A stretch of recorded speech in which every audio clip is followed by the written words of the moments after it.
Let's talk about highly dysregulated littles and what you can do about it.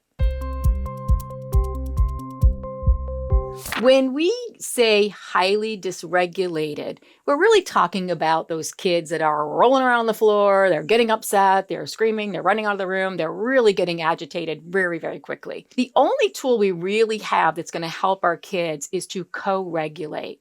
And when you hear about co-regulation, it really is how I respond to these kids. So what I want to prevent you from doing is when you know you have a child who might be a little explosive, what you got to be careful is that you don't send a message that, oh my gosh, she's going to blow. Because if you do, then you're dysregulated. And they are so in tune to that. So we have to really work hard when I'm working with kids that are very dysregulated to keep myself as regulated as possible. So I'm using all the techniques I'm going to teach them. So that is going to give them a little bit more of a feedback loop. So if they come up here, I'm coming down here. So I'm going to back off, pull it together. You're okay.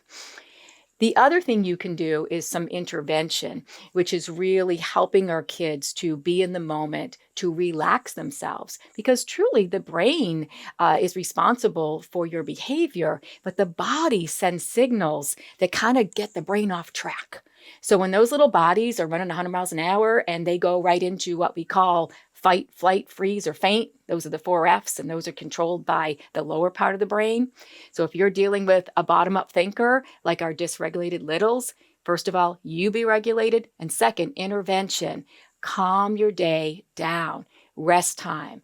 No working snack. A little mindful practice where we're just being quiet for a minute and listening to music. Anything we can do to help them to calm those bodies is the intervention they need in the future. Thanks for watching. Please hit like, subscribe, and leave a comment.